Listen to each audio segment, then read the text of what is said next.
नमस्कार, आप देख रहे हैं बीटी न्यूज़ बिहार। मैं हूं आपके साथ मिथिलेश कुमार। पूर्णिया डिस्ट्रिक्ट का अमोर प्रखंड अंतर्गत हफनिया पंचायत के 3 वर्षीय 3 टर्म के मुखिया जी श्री अरशद साहब के साथ पंचायत को लेकर कुछ खास बातचीत। सर, अपना परिचय बताया जाए। मेरा नाम मोहम्मद अरशद हुसैन जी। मैं हफनिया पंचायत का मुखिया हूँ वर्तमान में जी। इसके पहले भी 2 बार रह चुका हूँ और मैं fully time devoted to public हूँ मैं। जी सर, आपका मेरे चैनल पर हार्दिक स्वागत है सर, हार्दिक अभिनंदन है सर आपका। सर, सामने विधानसभा का चुनाव है सर। मुख्यमंत्री बिहार सरकार नीतीश कुमार का सर प्रगति यात्रा के दौरा हुआ सर। दौरे के दौरान सर अभी कटिहार जिला को 166 करोड़ का एक अनुदान राशि दी गई सर, लेकिन वहीं सर पूर्णिया कमिश्नरी को कुछ भी नहीं दिया गया। इस पर आप क्या कहना चाहेंगे सर? देखिए, ये सब पॉलिटिकल अप्रोच पर होता है और जहाँ मुख्यमंत्री का अभिरुचि होता है या जो प्रतिनिधि लोकल स्तर पर सक्रिय रहते हैं, जिनका जुड़ाव होता है मुख्यमंत्री से, वो करवा लेते हैं अपना काम। जी। और दुर्भाग्य है कि अभी पूर्णिया जिला में कोई सा नेता नहीं है, 30 दिन के मरने के बाद वो सरकार में हावी रहे। जी। इसलिए हमारे यहाँ कोई पैकेज या कोई बेनिफिट नहीं हो पा रहा है। सर, सरकार के द्वारा आप जैसे जनप्रतिनिधियों के हाथ बांध दिए गए। एकदम सही बात है सर, आपके संघ के द्वारा, मुखिया संघ के द्वारा कई बार सर सरकार के खिलाफ धरना प्रदर्शन का भी काम किया गया। जी। वही सर सरकार आपको लुभाने के लिए सर अपनी ओर से, जहां विवादित बिहार सरकार भवन निर्माण का मामला था जो आप जैसे जनप्रतिनिधियों को सौंपा गया है सर, इस पर आप कहां तक संतुष्ट हैं सर? जरा दर्शकों को बताइए आप। देखिए, चूँकि ये वर्ष चुनावी वर्ष है, मुख्यमंत्री का जो प्रोग्राम था कि हर पंचायत में बिहार पंचायत सरकार भवन का निर्माण पंचायत को दिया गया था करने के लिए। जी। बाद में मुख्यमंत्री ने एक बहाना लगाया कि मुखिया लोग कर नहीं पा रहे हैं, जबकि वास्तविकता वो नहीं है। जो मुखिया जितना तेज़ी से द्रुत गति से काम कर ले सकता है, जी, सरकारी विभाग टेंडर के माध्यम से करा नहीं सकता है। ऐसा मेरा मानना है और ऐसा मेरा तजुर्बा भी है। जी। अभी जो नीतीश कुमार फिर पलटे हैं तो वो तो चूँकि है ही पलटने वाले, अपने फैसले से भी पलट गए। चूँकि चुनावी वर्ष है तो मुखिया लोगों को खुश करने के लिए अभी वो दे दिए कि विवादित सब मुखिया लोग बनावे। जी। जबकि वास्तविकता है कि हर जगह अगर मुखिया बनाता जी। तो वो ज़्यादा द्रुत गति से बनता और ज़्यादा कारगर भी बनता। जी। सर, बंदरबाट नहीं होता। सर, पंचायत की जनता को आप जैसे जनप्रतिनिधियों से विकास की एक नई उम्मीदें जगी थी सर, जो सर धराशायी हो गई। धराशायी हो गई। जी।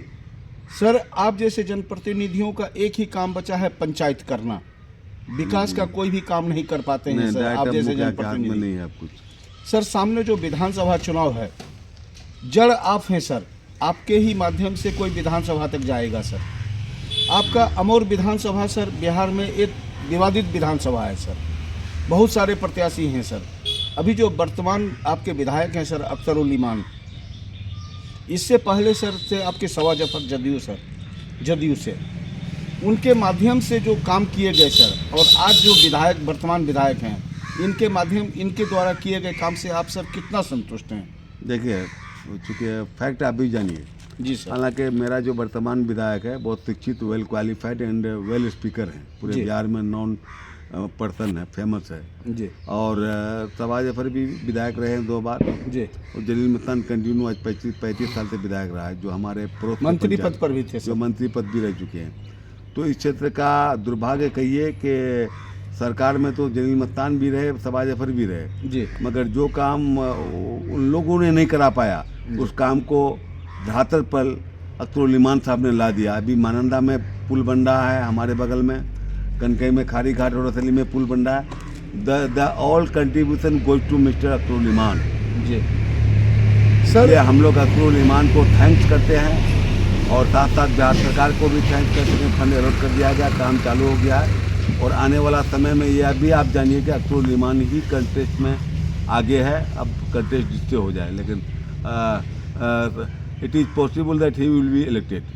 जी सर, अभी जो ये खाड़ी पुल का मामला आपने बताया कि अख्तरुल ईमान जो वर्तमान विधायक हैं सर AMIM के, उनके सहयोग से सर ये कार्य संपूर्ण हुए सर। उनके प्रयास से काम टेंडर कराया गया। जी सर।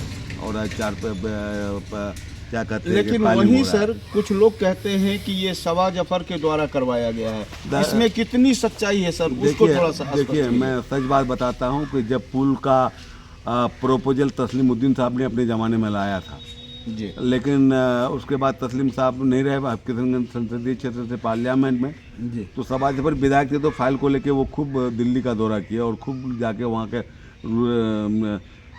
रूरल डिपार्टमेंट से संशोधन करा के लाए। पुल टेंडर भी हुआ, लेकिन दुर्भाग्य था कि पुल टेंडर में जिसको मिलना था विभाग की बेईमानी से उसको नहीं मिल पाया, दूसरे को मिल गया। जो उसका हाइट रेट डालने वाला था दिया था, उससे बिलो वाले को नहीं मिल के उसको मिल गया।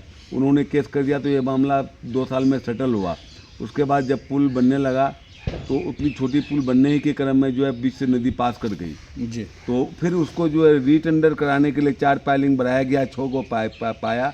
अख्तरुल इमान साहब ने बहुत संघर्ष किया, इसमें किसी ने साथ नहीं दिया सर, है। ये सारा श्रेय अभी अख्तरुल इमान को जाता है। जी सर।